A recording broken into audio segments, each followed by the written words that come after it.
After 5 straight days, raids have finally ended at Uttar Pradesh businessman Piyush Jain's premises. Now, the raid on the businessman is not a case of mistaken identity as alleged. This is what sources in the agency that investigates GST evasions has said after unearthing heaps of unaccounted for cash from his premises in a story that's made national headlines. Sources in the probe agency said the raid was a result of a focused investigation based on specific inputs. Now, this comes amid a whole lot of speculation surrounding the huge haul at the Kanpur and Kannauj premises of Piyush Jain. It led to a recovery of 196 crore rupees in cash and 23 kilograms in gold. It's come right in the middle of a high-pitch election campaign, and the raids have been referred to constantly in political speeches, with the BJP and Akhilesh Yadav Samajwadi Party accusing each other of backing the jailed perfume trader. Panchnama conclude कर लिया यहाँ पर। जो भी recovery थी वो हमने कर ली है और गोल्ड हमने डीआरआई को दे दिया है। बाकी की जो भी रिकवरी है उसको हमने हैंडओवर कर दिया। आगे का procedure of investigation going on है। यहाँ को हमको 19 करोड़ गोल्ड, 19 करोड़ कैश मिला है जो हमने एसबीआई में deposit. Now, while opposition parties, including the Samajwadi Party and the Congress, are claiming that this is a case of mistaken identity, and that's why the top sources in the GST intelligence are now refuting those claims. They say the searches were conducted on the basis of specific intelligence, and it's led to huge recoveries as well.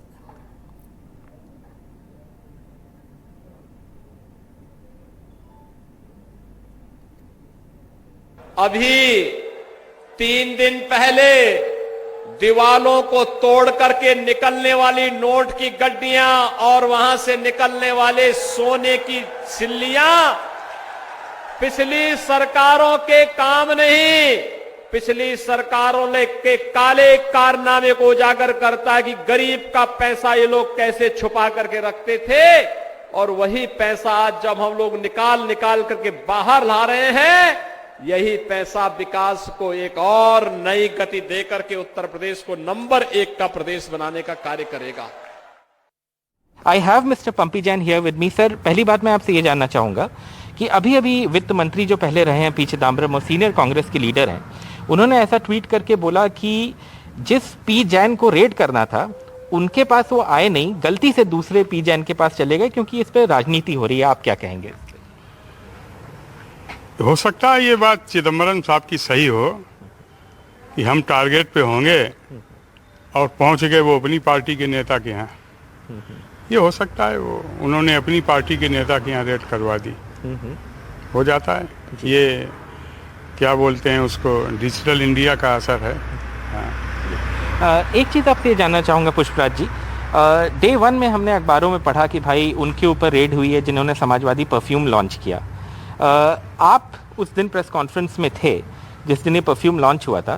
क्या आपका पीयूष जैन से या कोई family relation या कोई कारोबार का relation है? हमारा उनसे कोई रिलेशन नहीं, केवल एक समानता है कि वो जैन है, हम जैन हैं। और पीयूष जैन का समाजवादी पार्टी से कोई लेना देना नहीं। हम समाजवादी पार्टी के विधायक एमएलसी हैं और इसके पहले भी मैं 2 बार परफ्यूम लॉन्च कर चुका हूं। ऐसा नहीं, समाजवादी पार्टी के लिए हमेशा परफ्यूम लॉन्च होती रहती है।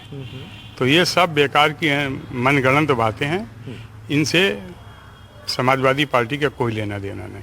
क्या पीयूष जैन, जिस दिन आपने समाजवादी परफ्यूम लॉन्च किया था, क्या उस दिन पीयूष जैन आपके साथ वहाँ थे या उस फ्रेम में प्रेस कॉन्फ्रेंस में आपके साथ गए थे, ऐसा कुछ है? वो फ्रेम तो आप टीवी पे देख लीजिए, प्रेस के लोग दिखाते हैं, और इनका कोई लेना देना नहीं, तो होने का प्रश्न ही नहीं होता है।